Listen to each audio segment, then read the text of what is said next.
Good morning, my dear and lovely friends. Welcome to the kitchen of the Cannon Shack. This morning we're going to do an old summertime favorite that I think could be revisited and enjoyed even in today's food market. We're going to do a tomato shrimp aspic. Very popular in the 1950s, 1960s, and we're going to get started quickly so we don't tie you up by getting the tomato juice, the V8 juice, started on the range. So we're going to take our V8 juice, and I'll talk about it in a moment, but I want to get it started so I'm not holding you up. So we're going to add 2 cups of V8 juice.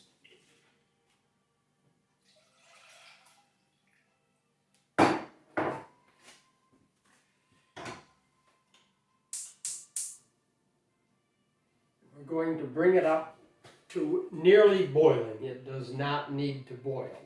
While we're still pouring, I'm going to pour 1 more cup into our container, and it will be ready when we need it. First of all, tomato aspic is normally made with tomato juice, and then lots of things are added. Salt, pepper, spices, and so on. If you use V8 juice, everything is already added. You need to add nothing. The Campbell folks who make V8 have spent lots of time developing the perfect flavor, so it can't be screwed up. We're going to do our aspic in a mold. Now, fortunately, I have several of these vintage Tupperware molds made especially for Jell-O salads. And the important thing is this little piece that fits in the top. As you all know, if you've made a molded salad before, removing it from the mold in one piece is the most difficult part. By simply popping this little section out, it releases the vacuum and your product comes out.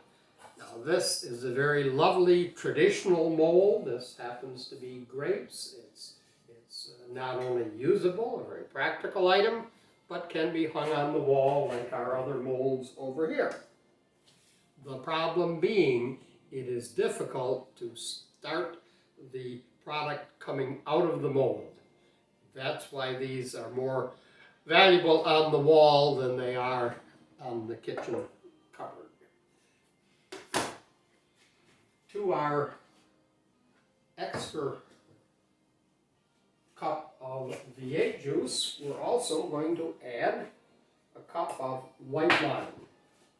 Now in my case, I like dry wine, so I have a nice Pinot Grigio here, which is a good all-purpose, inexpensive white wine. However, there may be those folks who want something sweeter, and I would suggest Moscato as a substitute for the Pinot Grigio for those folks who are fans of a little sweeter wine.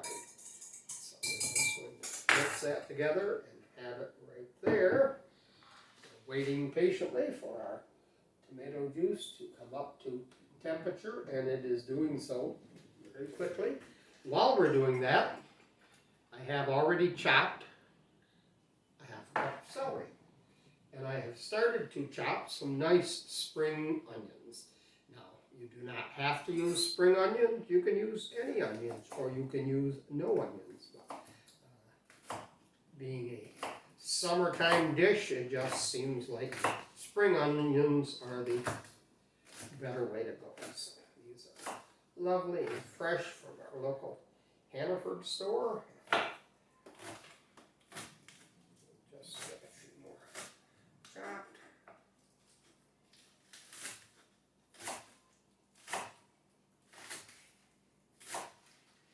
That should be plenty. Just add it here.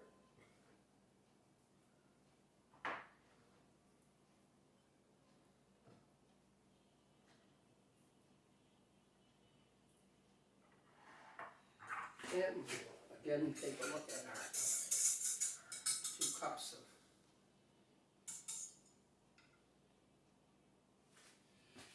just a moment, that will be ready. What we're going to add to the V8 juice that is being heated is a package, a 3-ounce package of lemon jello. This is a very similar package, but if you look closely, it is lemon pudding. If you put pudding in instead of jello, you get a totally different product, and I can testify to that. Along with the lemon jello that will account for 2 cups of our liquids, we need to add 2 packages of unflavored gelatin. This is a big brand name that most folks are familiar with, but quite frankly, the less costly varieties from your store seem to work just as well, and perhaps are all manufactured by the same factory. Yes, we are ready to go. Now I notice in other videos, people get all steamy over how they add their gelatin and what they have to do. I simply find that I dump it in. Boom. Bam.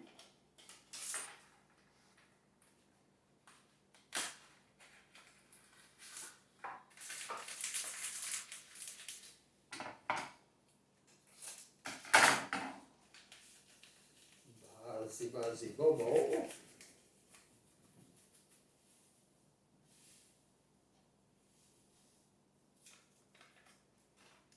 Take a simple little whisk and just whisk it around. No lumps, no fuss, no mess.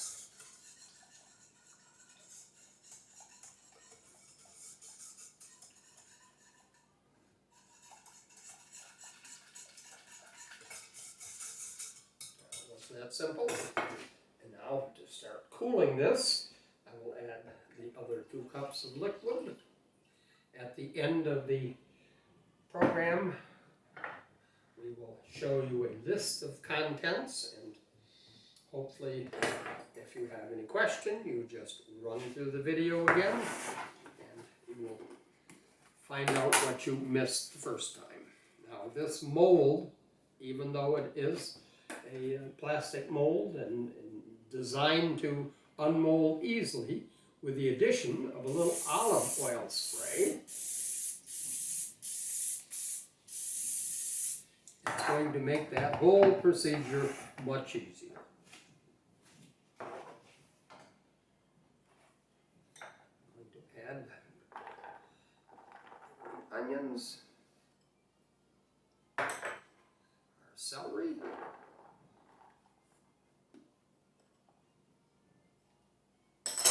now for a shrimp choice today, I have used salad shrimp, the little guys. Now if you choose larger size shrimp, that's fine. If you get above a medium, you probably are going to have to slice them in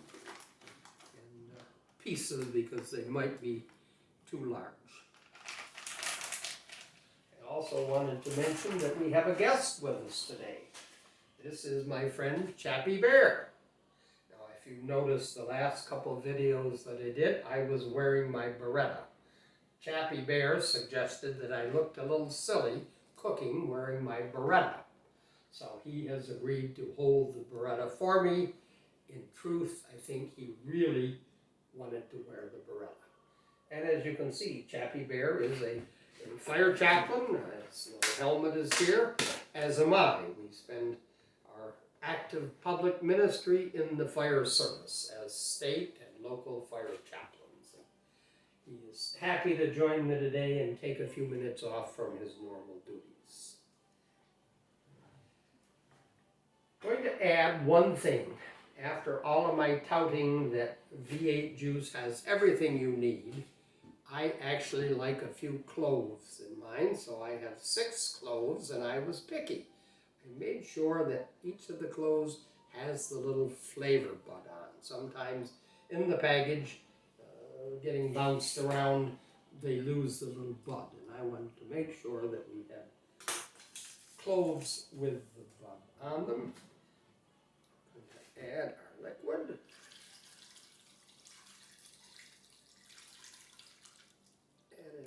see, we have nearly filled the mold.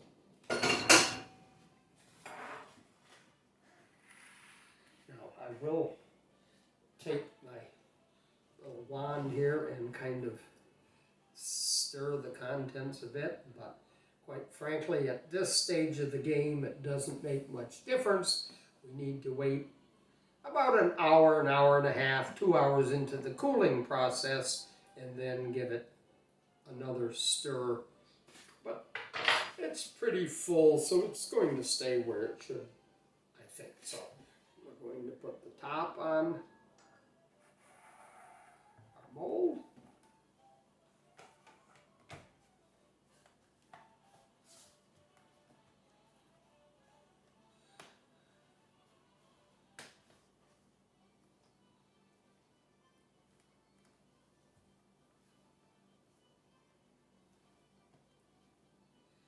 Now this has to go into the fridge. It has to set for 4 or 6 hours or longer if you choose, and be unmolded.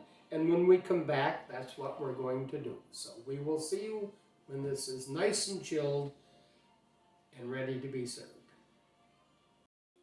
Welcome back, and as you can see, we have unmolded our lovely tomato aspic from our Tupperware mold, and it has come out perfectly.